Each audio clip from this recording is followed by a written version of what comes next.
So here's the deal. I am trying to rein in my grocery budget. It got a little out of hand. So I have been going to some different stores, trying out some different products, and it's been good so far, but today I opened up a new coffee creamer and it was horrible. Oh, so gross. So I've not had coffee today. It's kind of sad, but it'll be alright. But that's not one thing. Well, that's a couple of things. That no, you don't go cheap on. You don't go cheap on the coffee creamer. It's not worth it. I literally dumped it down the sink. It was bad. It was so bad. Anyways, we're gonna get through it.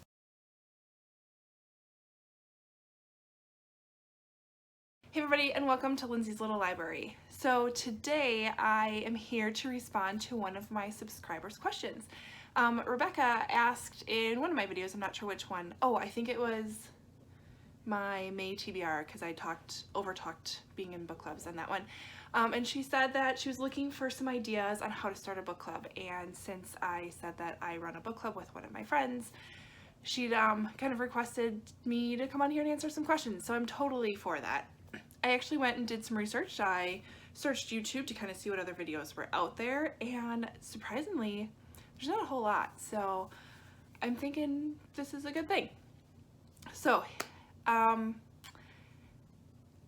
do we get started? Maybe this will be more of, here's how not to start a book club, because we've tried this a few times, and I'll tell you what things do work and what things don't work. So, I've made a list. I actually asked my little co-host if she would help me out. So, her name is also Lindsey.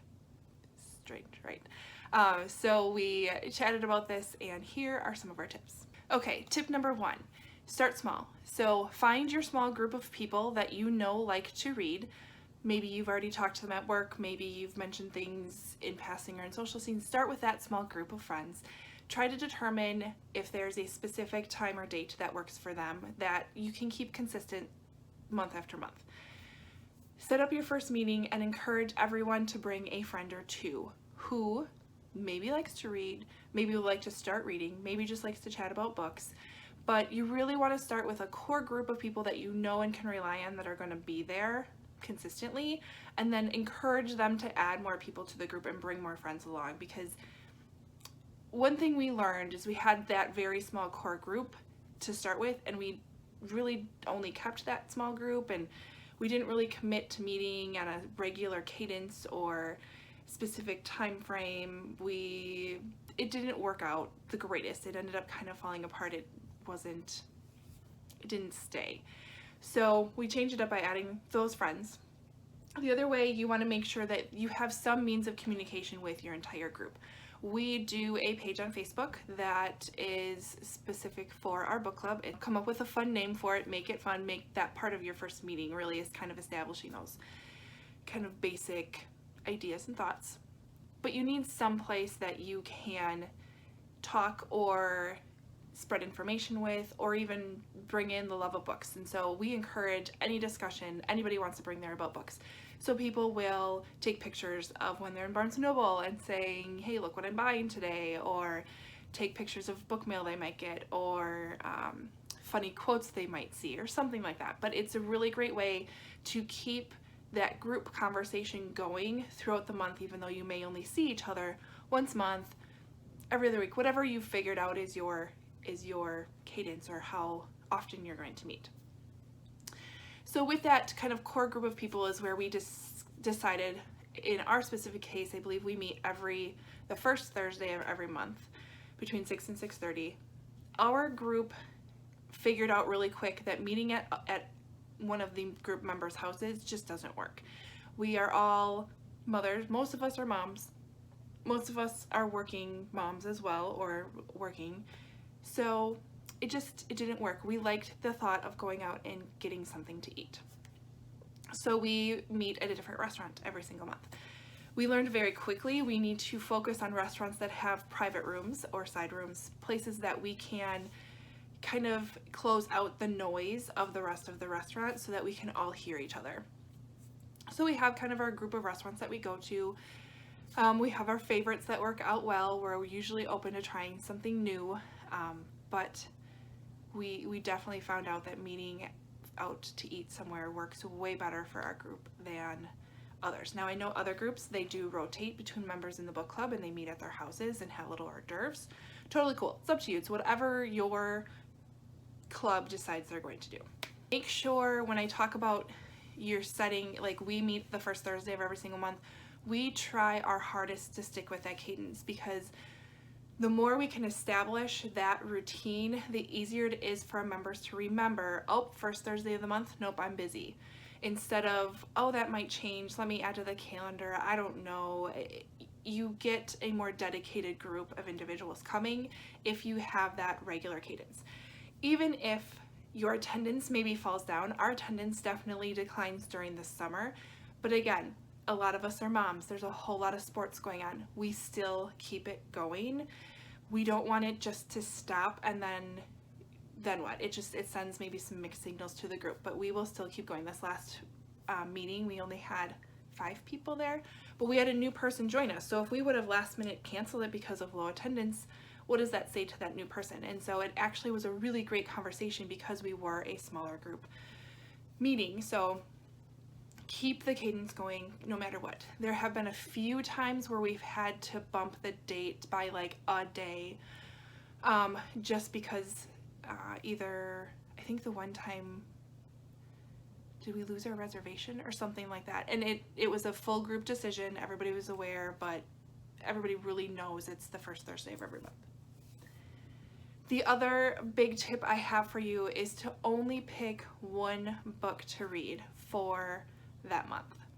We've tried to pick more than one, and it's going to be hard because there's going to be a number of opinions that are shared and a number of ideas that people want as far as what book they're going to read.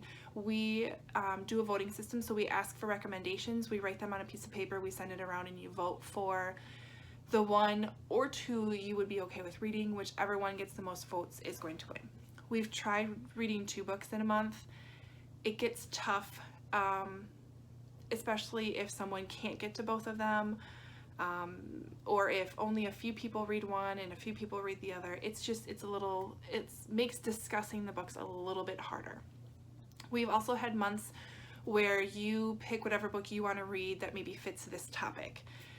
Again, hard because when we come together, we don't really have one specific book we're talking about. We're all just kind of talking about what we've read, which is fine, but it just didn't work as well as just picking that one book a month for everybody to read. The other thing we have tried recently, really just in 2018, is we pick a theme for every single month as far as what genre we're gonna read. When we first started the book club, we kind of went around and asked everybody, and you can definitely try this too, is like, what are you looking for in a book club? What's kind of your goal? Why are you here? Some people said they just need a night away. Cool, awesome. Some people are just looking to read more. Some people are looking to read other things that maybe they wouldn't normally pick up. So then asking what people kind of like to read, we've kind of developed this list of themes for every single month. So let me read you what our themes are. January was a book set in winter. We read Winter Garden by Kristen Hanna. February was something lovey-dovey. We read The Hating Game.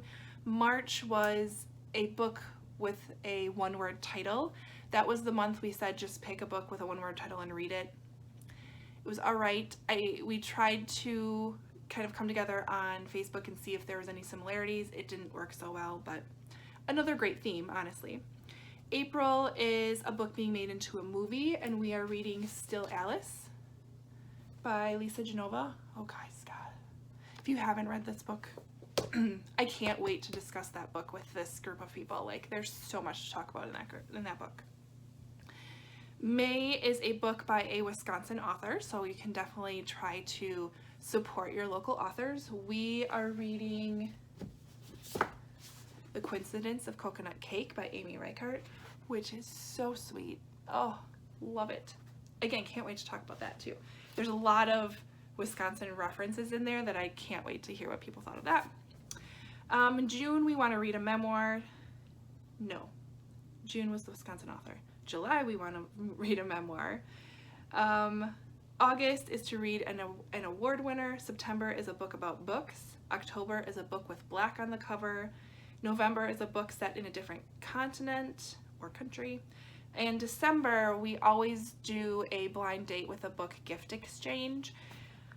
December's crazy anyways, and so we do not commit to reading a book for that month. What we do is we get together first Thursday in December, and we ask everybody to bring a book that they read that year that they loved. They have to wrap it up in, like, what do they call it? Brown paper packaging, you know, tied up with strings. Some favorite things. Anyways, wrapped up, and on the cover of that, or on the wrapping paper, they write a little blurb, like, what's an example I could do?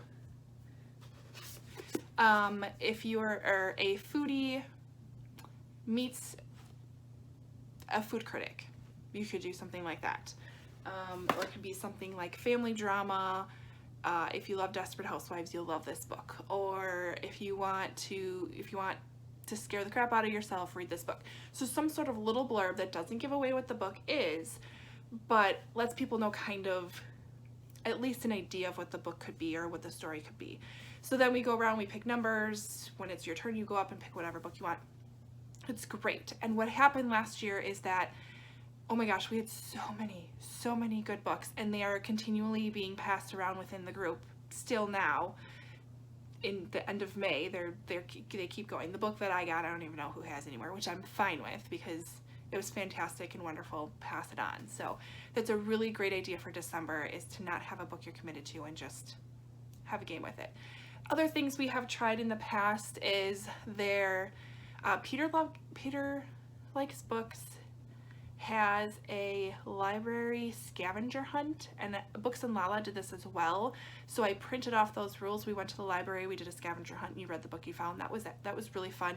I think people were a little skeptical about it, not sure what they were doing at first, but by the end it was a really cool thing to do. So you could always introduce something different as well. The other thing we do every single meeting to kind of open it up, because remember, we're at a restaurant, so usually we meet, I think at 6:30.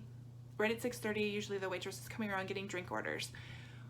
As that's happening, or as we're kind of figuring out what we want to eat, we take turns going around the table and talk about what we've read lately. So it's a nice, just bookish conversation to kind of get the meeting started. Again, it has opened up some people's eyes as far as what other books are out there and what people love. I think it is the cutest thing that everybody has their phones out and everybody's adding things to Goodreads as we go. And I used to try to keep track of what books were said as I'm trying to facilitate the whole entire meeting. And I'm like, nope, I'll just go home later and I'll check out Shannon and Jessica and I'll just look on their Goodreads feeds and that'll be all the books we talked about, because everybody's trying to capture what they are. It's really fun just to hear what other people are reading as well. And people will also bring in those books. So if I've read a stack of them, I'll bring it in and talk about it, and they pass it around the table too. So it's a really great kind of book share at the same time. So then we usually order our food, and that's when we get into our book discussion. Now, I try to go out beforehand and find discussion questions pertaining to the book. I really love it when books give me questions in the back, like Still Alice does. That's great, because I even encourage people beforehand, just go back there and check and see what your thoughts are. We will follow that. We don't stick to it though. You just let the conversation go organically. The questions are just a lead-off point to really talk about what it is.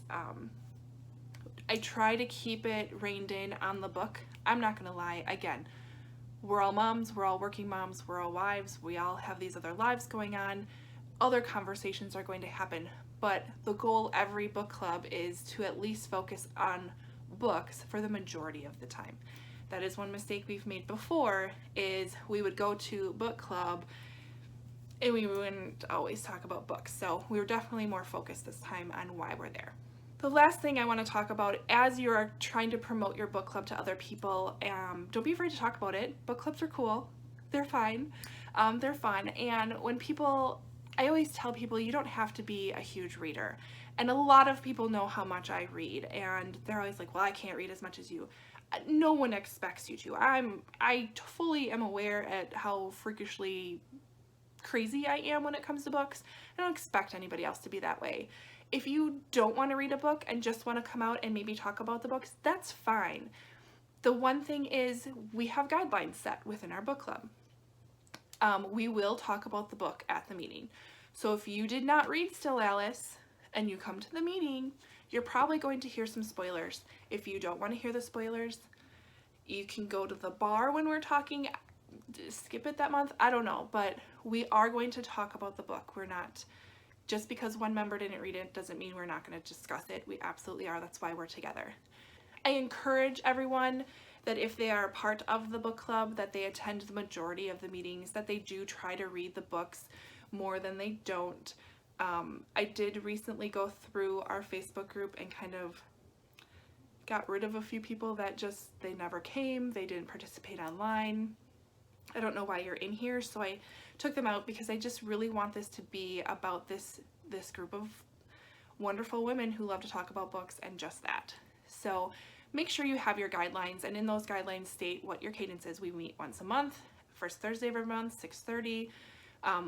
Be part of the Facebook group to get notifications. That's the other thing is, in the past I kind of got trapped in this.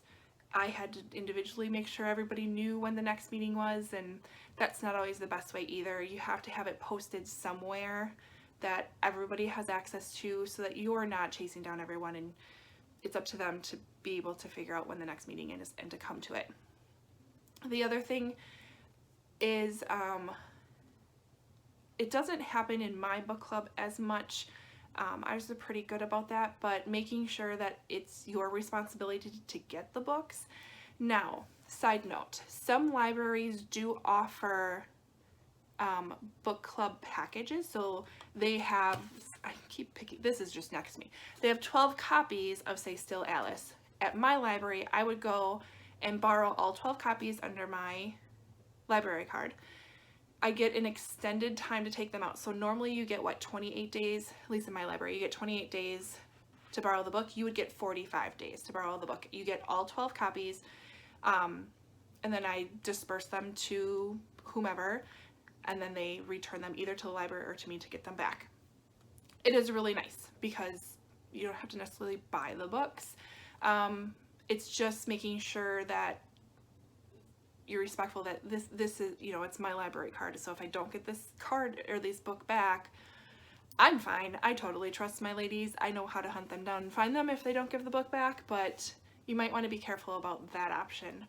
When I do post on our Facebook group what book we are reading every single month, I try to give the options out there as far as, you know, what's the price on Amazon? Is it available through Kindle? Are there copies available at my library? Are they out there now?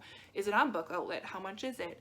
I know for some books I happen to have multiple copies, so I'll say, hey, I've got 2 of them. If somebody wants to borrow one, go for it. So that people have a way to get their hands on the book if possible. So just stay on top of that as far as if making sure everybody is kind of taking responsibility to get the book themselves. So those are just some ideas as far as what guidelines go. You make up whatever guidelines you need to for your club, whatever works.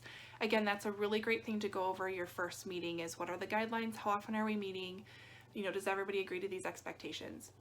Throughout the year, I continue to encourage people to join, people to bring new people to the club. I think our biggest meeting we had 15 people at, just a little big to be able to kind of all talk to each other, but I didn't feel like it was overwhelming or too huge. I haven't come across the problem of having too many people. And you know what? When I get to that bridge, we'll figure it out. Maybe we'll separate into 2 groups. I don't know. We'll see what happens. And that would be a great blessing. I would love it if we got to the point where we had too many people in book club. So yeah. All right. What else? I think that's everything.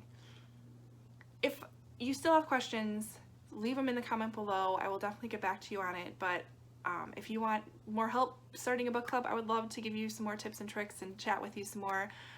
This is one thing I feel so passionate about, and I look forward to my book club meetings every single month and just discussing and talking books and hanging out with each other. So it's a really great, fun thing to do. So I really encourage you to go out and start a book club. If you are part of a book club, leave a comment below. If you have any tips to add to this, leave a comment below. And I think that's about it. Like and subscribe. Otherwise, I'll see you guys next time. Bye.